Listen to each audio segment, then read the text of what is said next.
tous, bienvenue dans le forum de Girondins TV. On est ravis de passer ces 45 minutes en votre compagnie, également d'Alain Baudron. Salut Alain. Salut Emmanuel, salut à toutes et à tous. Et de Denis Grandjou. Bonjour Denis. Bonjour.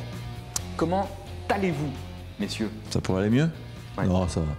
La fin des illusions. Le froid est revenu, donc tout va bien. Juste avant qu'il y ait le rouge, là, pour expliquer aux gens qu'on est en enregistrement, on discutait avec Alain. On s'est dit, mais qu'est-ce qu'on va dire? En fait, j'ai la sensation, moi, là, c'est, vous savez, quand on va voir des films, un film au cinéma, un film bidon, quoi. Et où on est déçu, on s'attendait à quelque chose de bien. Titanic, par exemple. Non, Titanic, c'est pas bidon. Non. Après, le symbole peut-être, mais pas le film en lui-même. Et là, on se dit, mais qu'est-ce que si je suis allé voir un truc, on est, ouais, bon, ben voilà. Mais le match contre Dijon, bon, ben voilà, quoi. On voulait que l'équipe réagisse. Ben voilà, résultat des courses, un partout, c'est presque un parfum de défaite, quoi. Moi, j'ai l'impression d'avoir vu un mauvais film vendredi, mais le problème, c'est qu'on en a vu pas mal de mauvais quand même cette saison. Ouais, un peu sévère, mais pourquoi pas, on va en discuter. Vous avez bien compris, on va revenir sur cette, j'allais dire cette défaite, vous voyez, c'est un lapsus, voilà, sur ce match nul face à Dijon le week-end dernier. On va parler de la revue de presse, ce qui vous a interpellé dans l'actualité cette semaine, peut-être ce but magnifique de David Trezeguet. Est-ce que vous l'avez vu sur le net? Oui, enfin, je préfère celui de Benzema. Celui de Benzema est bien aussi. Moi, je préfère celui de Benzema, mais celui de Trezeguet est magnifique. Ouais, et on va s'interroger, pourquoi pas Trezeguet à l'Euro, hein? Je croyais à Bordeaux. Non, bah Bordeaux, ça a failli se faire, ou ça aurait pu se faire l'été dernier. À mon avis, ça me semble un peu compliqué à présent.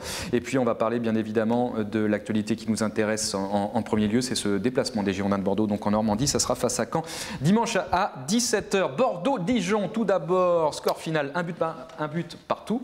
La fin des illusions, ou pas? Non. Non. C'est ce qu'on avait annoncé. Hein. 8 matchs encore. On l'avait annoncé, non? Un but partout. Enfin, non, on avait annoncé quoi? Est-ce qu'on regarde? Oui. Il vaut mieux pas, mais bon. Est-ce qu'on regarde, savoir lequel de nous trois avait raison? Allez, on regarde les pronostics la semaine dernière. 3-1 pour Bordeaux. 3-1 pour Bordeaux.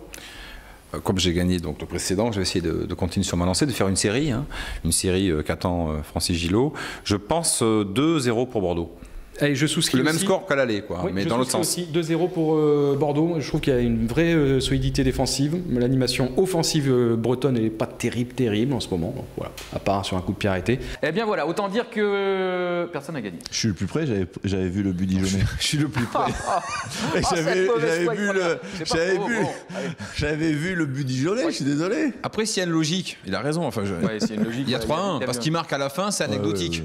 Mais il doit y avoir 2 ou 3-0 à la fin du match, quoi. Bon, Denis, vous avez parlé d'un mauvais film.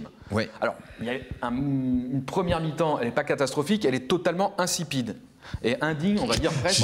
Gillot a dit cadavérique. Ouais. Cadavérique. Non, il a même dit, c'est le néant.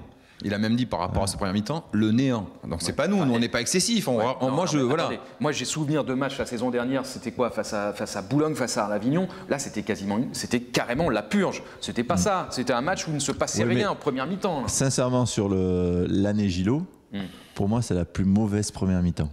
Même face à Nice où on en prend 3 là-bas et où on n'est pas bon en première mi-temps, on est un peu meilleur. Là, la première mi-temps, il n'y a rien. Rien de chez rien. Ah non, mais il n'y a rien. Non, mais il n'y a rien. Donc voilà, clair. Je sais pas. Ou alors on n'a pas vu des choses, quoi. Non, mais Denis, on s'est vu à la mi-temps de cette rencontre. On est d'accord. On partage la même, le même ressenti. Mais moi, j'ai quand même l'impression d'avoir vu pire la saison dernière. Enfin, moi, il y avait à la mi-temps. Il y a eu quand même une huée du public qui était, à mon avis, dans le top 3, celle-là. Hein. Genre, bon, ça suffit maintenant. D'ailleurs, il y a eu des gros changements à la mi-temps. Alors, on va pas faire non plus dans le bouc émissaire, mais il y a eu un changement notamment. Il y en a eu 2, mais il y en a eu un peut-être par rapport à des il y a eu un changement surprise et un changement dont on pensait qu'il allait intervenir. Oui, la sortie de Diabaté et la surprise, la sortie de Guémot. De Landry, voilà. Un mot, donc on va parler de ce double changement après cette mi-temps catastrophique. Donc Landry Guémot qui sort, remplacé par Lamine Sané. Explication Francis Gillot, plus d'impact dans les duels au milieu de terrain. Oui, et puis quand on regarde les statistiques en première mi-temps de Guémot, on comprend qu'il était en difficulté. 20 ballons touchés seulement. Certes, 6 ballons gagnés. 20 quand on compare qu'à Brest, il en a touché 106 sur l'ensemble du match. On voit la grosse différence.